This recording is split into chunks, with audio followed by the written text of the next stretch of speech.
President Bush called the aftermath of Hurricane Katrina an unprecedented disaster. Thousands are now thought to have died. Towns and cities across 3 southern states have been laid waste, and still the floodwaters continue to rise. Sue Jamieson has been in the region, and this is her report. There is no way into New Orleans for the thousands worried about relatives, friends, or wanting to check their homes. The road stops here. Well, this is as far as we've been able to get. They just closed off this road about half an hour ago. We're 25 miles from New Orleans, but they've closed it off to let all these emergency vehicles go through because they have a lot of people to evacuate. But every hour, people are coming out of the devastation. They've escaped the floods but have other problems. As we were trying to find out about the evacuation and relief operation, we came across this petrol station, like so many others with no petrol, which has become an unofficial shelter. Local people have responded to pleas for help. Some have been here 2 days, others, like Rebecca, have just arrived. During the storm, I was in survival mode. And even while the storm was hitting us, you know, when you think at any second you're about to die, you hear the windows breaking and the velocity. I mean, my ears were popping and the winds were just pushing everything up, and knowing that at any second you could die. We have enough petrol to help Rebecca and Michael on their way. We go to another petrol station 20 miles away because others are getting desperate too. But while we film, they're angry. That's nuts. City's in mayhem right now. City's in mayhem. Watching the looters and the policemen helping them. Yeah. What did you say?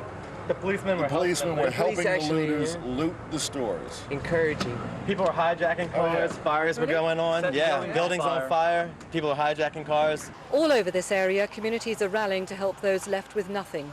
We wish we could take everybody home with us. Of course, it's impossible. It's another night here at the petrol station for many, but at least they have food and friends. My sister, Ray, she been missing the phone. My sister coming.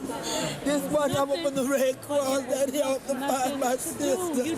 So this family will sleep a little better tonight in this vast evacuation centre, but it's almost impossible to find complete families here.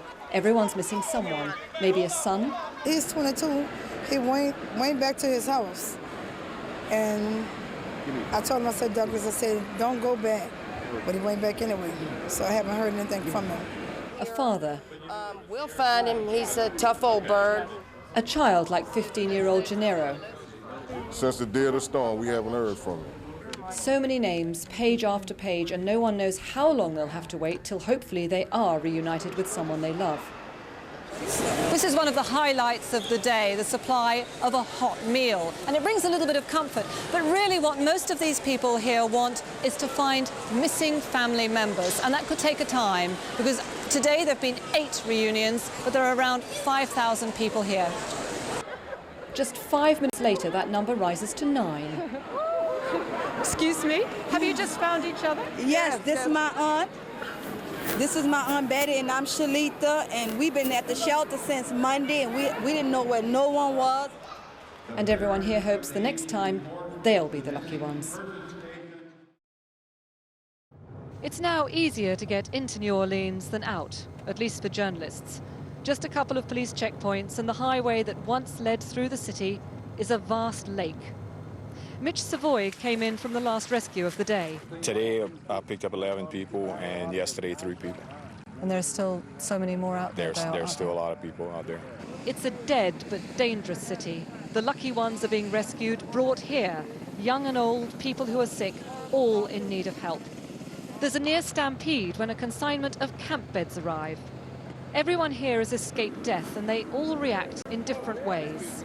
I just wish, you know, that we can all make it out of here and get back to our families, or you know, start a new life, or just get to a destination where we can have clean facilities, be able to speak to our families, and let them know that we're all right.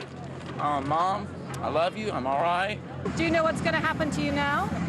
Not a thing.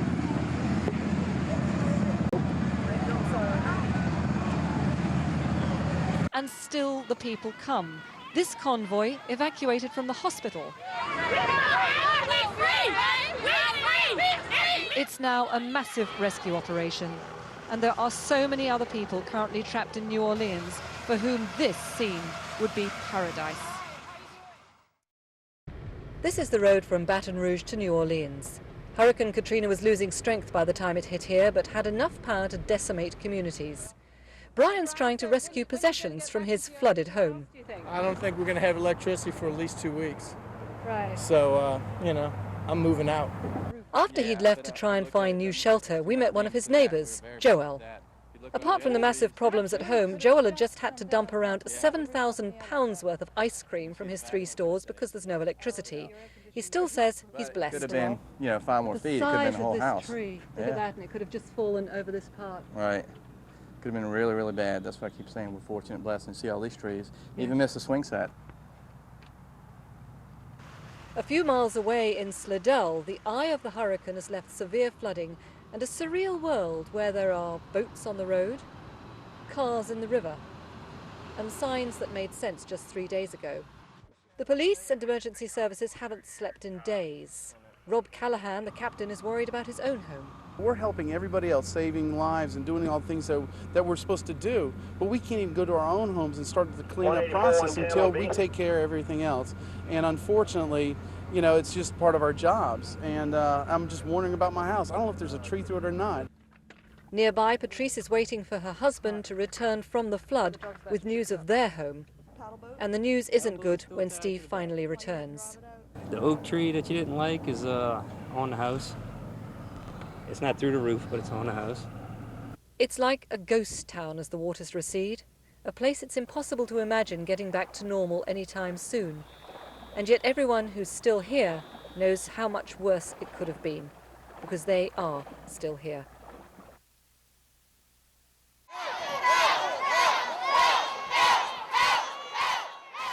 They're desperate, hungry and thirsty. There's no sanitation, little shelter, and the temperatures are more than 90 degrees. It's not about low income, it's not about rich people, poor people, it's about people. Please, babe. 6 and 8 months, the people just walking past us. In the words of one police officer, the streets of New Orleans are now extremely dangerous. Armed gangs of young men roam the city, shooting at random. 2 hospitals have been looted by men carrying guns and axes. At another, patients being evacuated were shot at. There are extraordinary scenes on the highway, crowds of people waiting to leave. Everybody here in this makeshift camp must have wondered over the last few days whether they were going to live.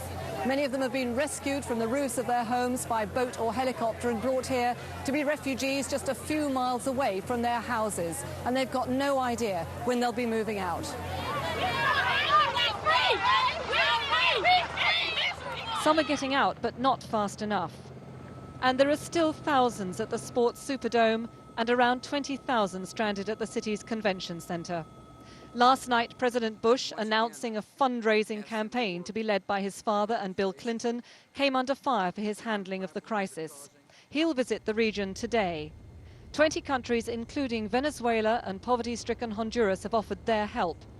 On the ground, 30,000 National Guards will try to regain law and order. There's little good news here, but food is now getting to Biloxi in Mississippi. The floods are apparently beginning to subside in New Orleans, although it's hard to notice the difference. Mama loves you. You might have thought that after all Tiffany Stevens has been through, her waters breaking as she waded through floodwaters, a 19-hour labour in a prison, there's one name she would not choose for her daughter. But she is called Katrina. We're lucky to be alive. I mean, either she could have died or I could have died or what have you, but we made it, so I believe that it's a sign of hope. It's been very traumatic since Katrina Jewell was born. Her father and I were separated, so I didn't know where he was at for days. And Tiffany says she'll never go back to New Orleans. This is one of 95 babies brought here from New Orleans. Many of the babies, of course, needed special care. But there are 10 babies here where the hospital knows who the parents are, but not where they are. And caring for babies with no parents is very unusual for the doctors. Anytime a parent has a sick baby, it's always a very stressful situation. But to be disconnected from your baby and maybe possibly not even know where your baby is very hard for some people. The disaster's had an effect on the whole hospital. We had some premature deliveries. They came in here not knowing where the other members of their family were. We had one patient that was separated from her husband and her 5-year-old son. Baby Daniel. Is he your brother? Yeah. Another safe arrival. Baby Daniel from New Orleans, born today.